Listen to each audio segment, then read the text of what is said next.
Welcome to Screen Junkies News. I'm Roth Cornett, joined by Mr. Billy Business. Because we're about to talk business. It's the weekly Netflix update. It's your weekly Netflix. There is so much going on. They are with the Netflix. gift that keeps on giving. Yeah, there's something new every single day, and I'm considering doing a daily Netflix update. But for now, let's start with pornography, as we do. So several shows were canceled by Netflix or just not renewed. Gypsy after one season, The Get Down, Marco Polo, Bloodline, Longmire, Lilyhammer, can't speak. It's Saturday when you're watching this. Hemlock Grove, Girl Boss, and the Wachowskis, Sense8. But maybe not so fast. Porn site xHamster. If you know this, you know who you are. You know exactly what it is. And you are all our people. No judging. No judgment at all. They've actually offered to step in and produce another season of Sense8. Now, Netflix has already cowed, I guess, or given in to fan outrage. Correct. And agreed to a 2-hour finale that will air in 2018. But xHamster says, no. We want to do this for you. Let us do this for you. They say, we know it's unconventional, but we want to bring back Sense8. Ever since we read about the cancellation, we've been wondering if there was something we could do. While we're happy that Netflix is picking up the series for a conclusion, before you wrap up the story, we wanted you to consider another option, letting xHamster produce the series for you.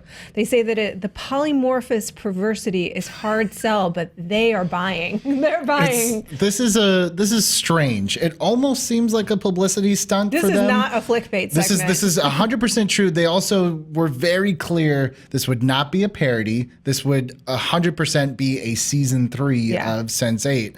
But come on. Like, really, guys? Like, not going to happen. There's no way that Netflix, first of all, Netflix really is not going to take any sort of solicitation from anybody if they cancel this.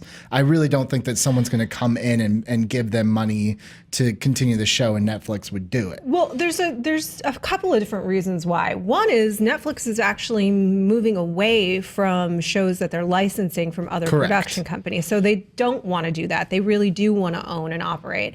That's not the correct terminology, but you get it. But that's A. And two, it would be terrible publicity for them to go into business when the porn site, even though the porn site does have a record, they have already produced The Sex Factor. That is their own original. But see, here's the thing. That's the thing. It's content. Like, then let's say for whatever reason that Netflix was like, sure, if you want to front the cost for season 3 of Sense8, go for it. Automatically it becomes a joke, or people get confused because they don't know the details. So they're like, you're going to get a lot of people that would probably boycott Netflix if an adult website was sponsoring their content. Just a million reasons why this would never actually happen. But it does beg the question down the road, is this going to be something where a company like an xHamster or a Pornhub or these adult sites, are they going to want to expand themselves? I don't know. I mean, I think probably, especially as Netflix is in this big game right now to, we're calling it the streaming wars, but they're also, we'll talk about this a little bit later, going up against traditional entertainment outlets as well. This is not good business for them. They're not going to do it. It doesn't look good for them. What's interesting too is, think about it from this perspective, just to play devil's advocate for a second. There is a kids login for Netflix where you can access a part of Netflix, like if if your child's watching, where only children appropriate content shows up. There's different user profiles and logins when you first start up Netflix. Could there someday be an extra option for adult content? Is that like the last frontier for Netflix? I think that's when we know.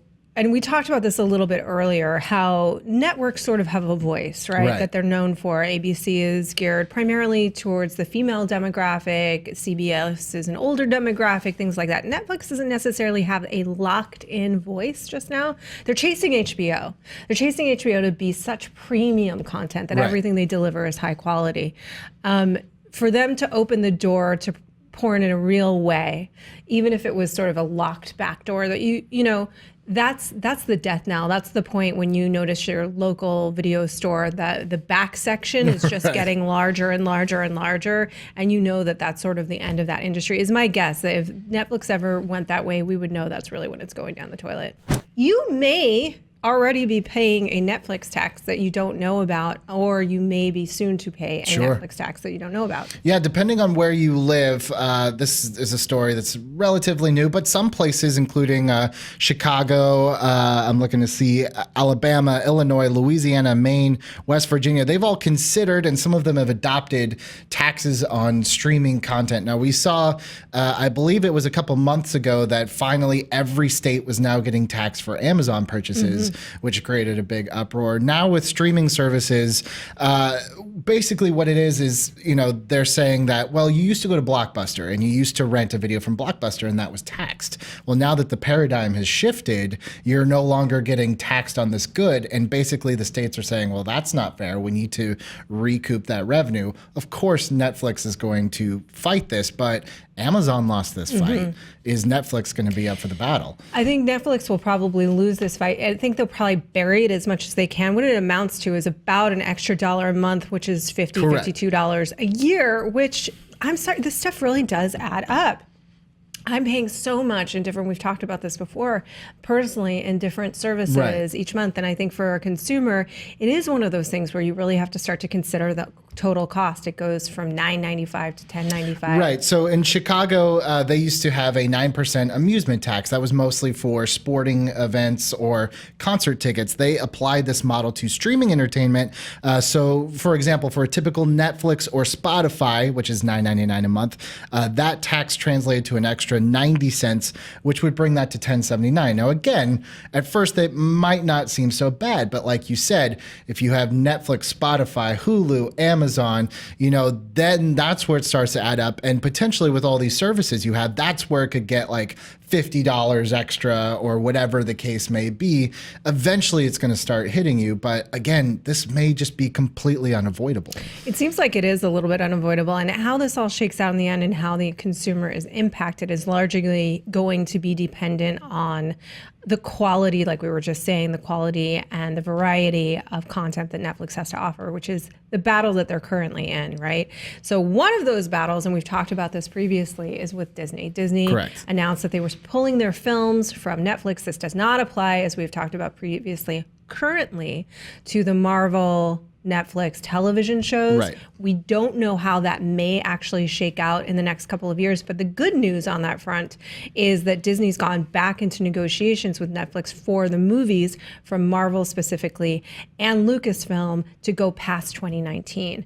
So it seems like Disney's open to the idea that maybe Netflix will be a better home for these films than whatever streaming service they're currently designing, because if they created a streaming service, to our earlier point, that really was just like a Disney XD, where it was like an extension of really the family fare, and they wanted it to be a totally safe place for little kids to go, then maybe they want to think about the diversity of content they may have there.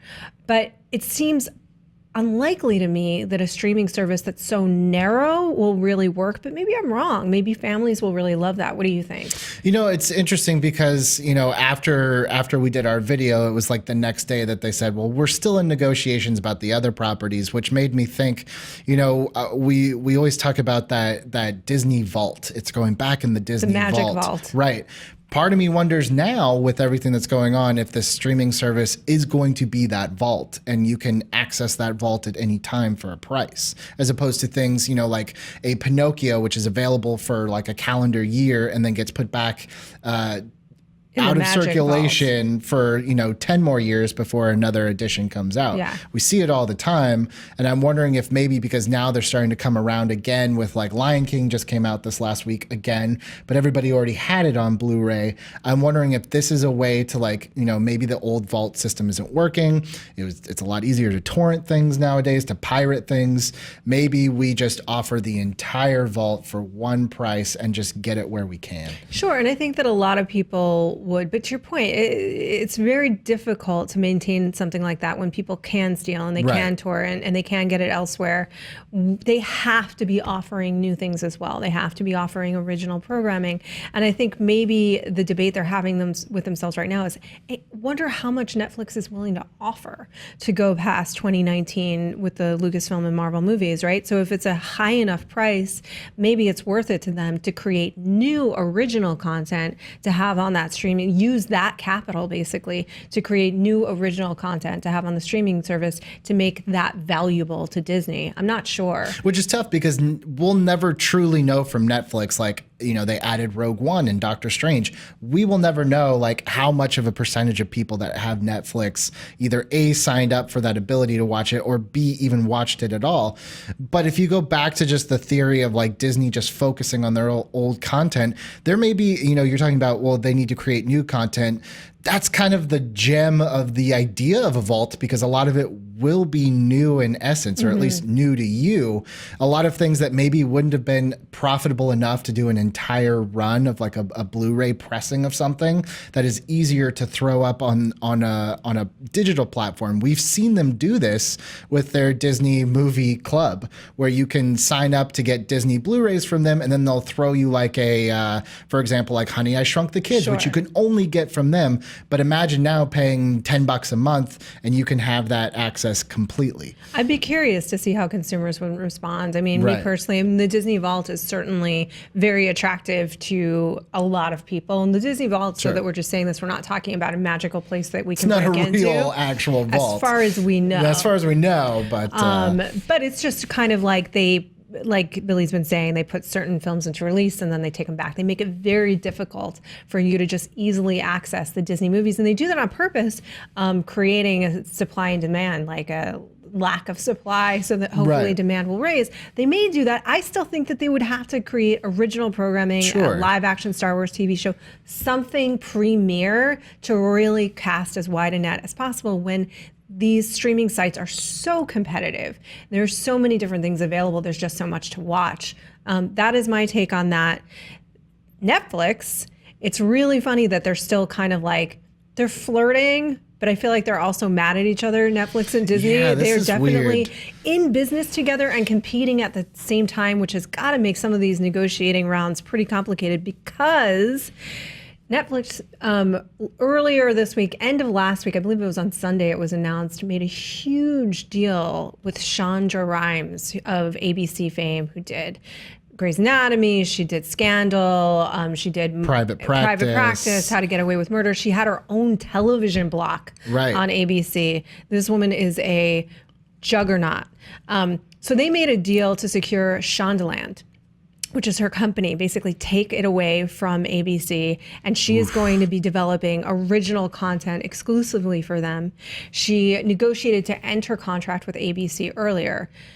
However, the shows that are currently on ABC will stay there. They have secured deals with those creators, a lot of the writers and the showrunners on those shows. So they'll still have the creatives behind those shows. Right. Nothing is going to Netflix that was on ABC. It's just new projects. It's just new projects. Go ahead.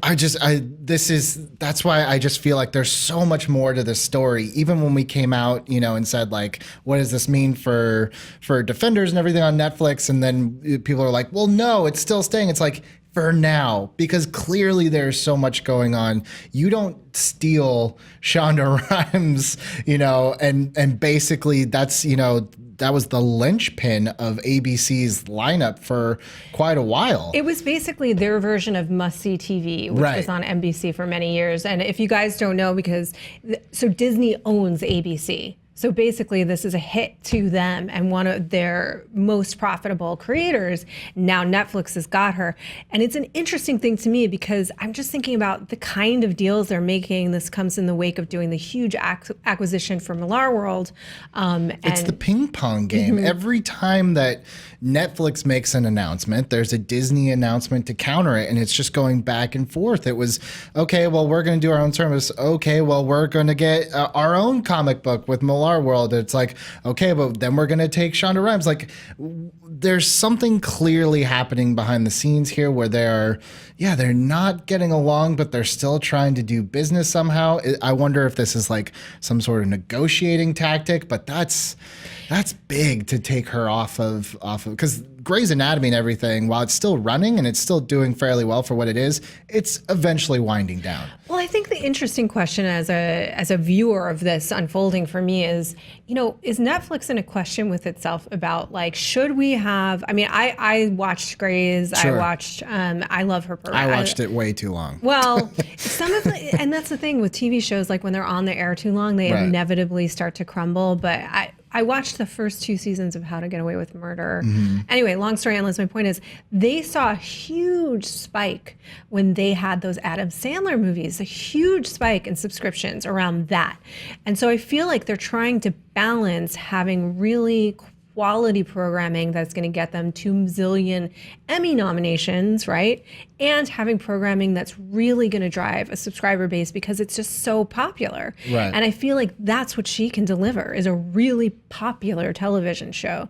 Does it exactly match in terms of their voice and chasing the HBO model? I don't know if it does, but it's not a dumb move. It's just a move where it's like, well, eventually I wonder if to your point, we'll ask ourselves, what is this brand?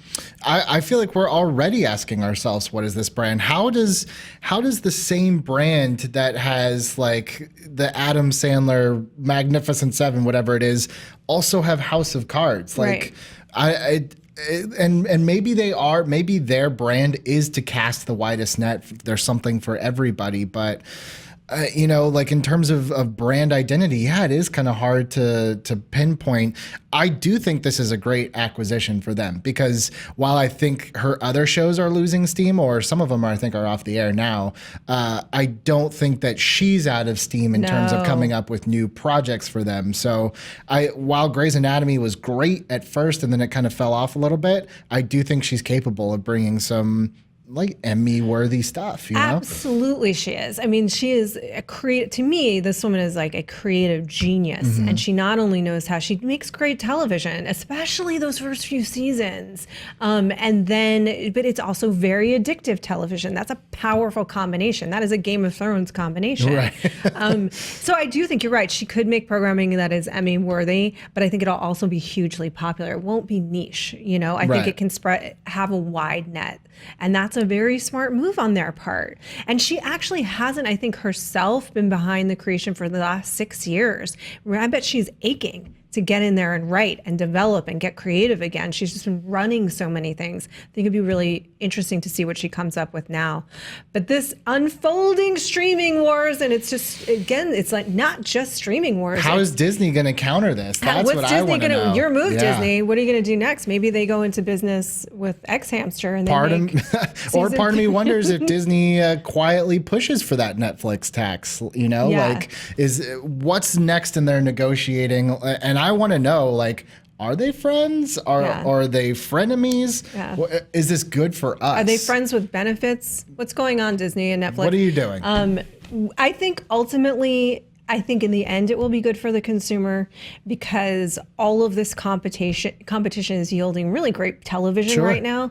That's one thing. And then in the end, I will say that I do think that the number of streaming services have to consolidate and we need to pay one bundle that is at a reasonable price. That is my plea to us. That is my plea to you. Let us know what you guys think in the comments below. You can also talk to us on Twitter at SJ News. You can subscribe. You can talk to me. I'm at Roth Cornett. At Billy A. Patterson. I can't wait till Aaron Sorkin writes a movie about this whole process. Aaron Sorkin's a busy man, but this is the perfect movie for him to write and for Fincher to direct. Would you like to direct? Let's just reteam him. Let's just reteam it. A spiritual sequel to Social Network. I love it. Let's do it. It's got to come to fruition, though. We got to have the final analysis before he can do that. So probably another 5 or 10 years before that we see that movie on Netflix or on Disney. I don't know. You tell us. Thanks for joining us. Do be excellent to each other. Please. Click here for more awesome Screen Junkies news and click the logo to subscribe.